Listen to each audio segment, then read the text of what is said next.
I'm going to ask you a rhetorical question.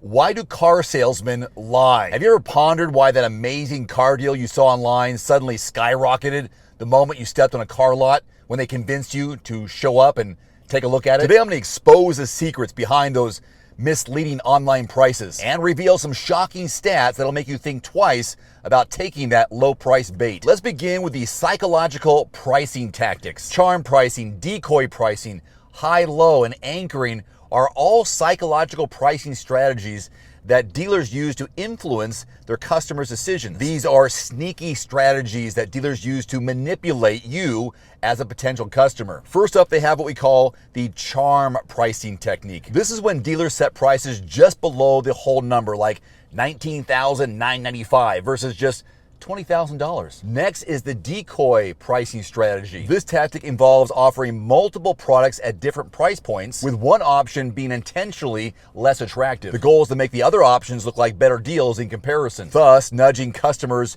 into pricier purchases. Another tactic is the high-low pricing strategy. This is when dealers offer a premium product at a higher price alongside a lower price alternative. But beware, this is an illusion of a bargain. And then there's the anchoring effect. This is when a dealer sets a high price for the vehicle and then makes subsequent discounts or deals seem more significant than they really are. So what's the reason behind dealers making these false pricing claims? Seems kind of obvious, right? They just want to sell you a car and make a profit and say goodbye, don't talk to me again, right? Well, the fact is that dealerships have either monthly or quarterly sales targets that is imposed by either the dealership or the manufacturers, and these targets can put a lot of pressure on dealers to make these sales. So much so where they have to make false claims and misleading statements about what they're having to offer, which in the end leads them to use these manipulating tactics just to entice a customer to come in, and then they have to do their best to sell you a car. And without making assumptions, salespeople usually work on commission, maybe a base salary, and then commission on top of that. That base salary is just barely enough to get by. It's this commissions that really is where they find that sweet spot where they can really make some good money as a car salesman. So a significant portion of their income is dependent on pushing and selling cars. The automotive industry in general is competitive, but even more so at the dealership level because they're vying for customers. The almighty customer resorting to false pricing claims just to grab the attention of one single sale. And this history of false claims has given them a bad reputation. A reputation, I must say, they have earned. Statistically speaking, 75% of car buyers, maybe yourself, distrust auto dealers.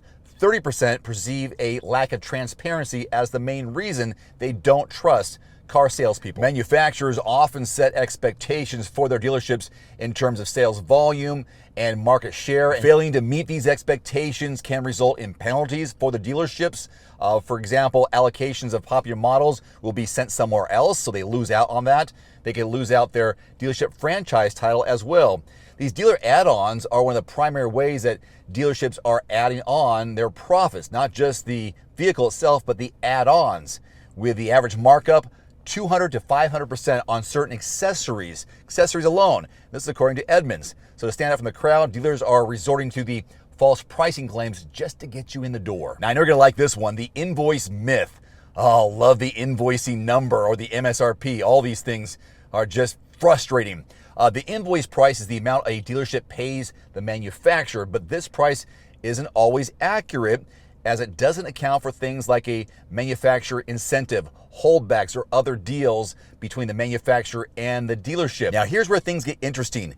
Dealerships often use the invoice price to their advantage, saying they are giving you an unbeatable deal. They might tell you they're selling the car at invoice price or even below it, but they're making a profit due to those hidden incentives and discounts. So don't shed a tear for the dealership, ever. Now we've all seen those eye-catching ads about 0% financing, 0% down, huge rebates, all those kind of things, or low monthly payments. For example, that 0% financing often may only apply to specific models or require a large down payment, while the cash rebate might be contingent upon financing through the dealership, not through your bank, but through the dealership in order to get those rebates, or even a lower interest rate. Low monthly payments, They might stretch those terms way out to 72 months or longer, 84 months in some cases.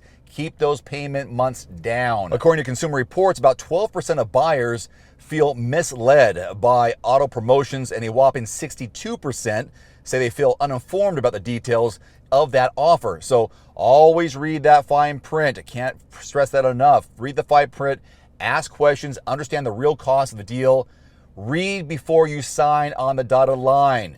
That's where you can get a lot of trouble, because there are the shady ones out there who are adding things on there without your knowledge, just telling you to sign, or they sometimes forge your signature. Have you heard those horror stories of the high pressure sales tactics? Have you experienced that firsthand? Some of these high pressure tactics include a sense of urgency.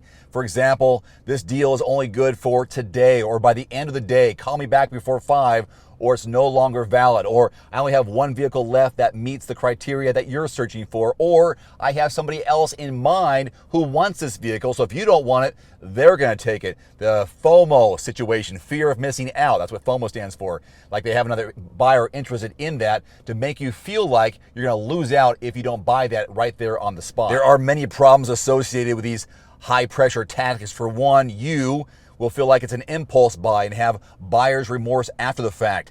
According to a survey by Auto Trader, 61% of car buyers felt pressure during that purchase, and 44% of them regretted that decision. That makes sense. So how do you avoid these traps? How do you become a more savvy customer and not be influenced by their high pressure tactics? I got some suggestions here that could help you. First of all, do your research. Scour the internet. Take in as much information as possible, watch video reviews, go to websites. That way you know what you want before you go. That way you're not easily influenced to look elsewhere.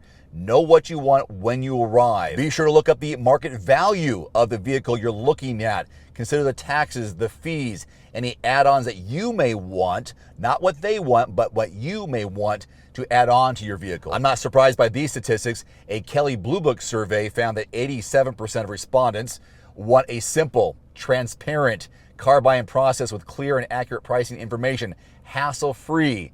In other words, when you are negotiating, concentrate on the overall price of the vehicle, not the monthly payment. Stay away from that number. Go for the overall price, because that other number can be manipulated quite a bit. And don't hesitate on looking around. Be patient.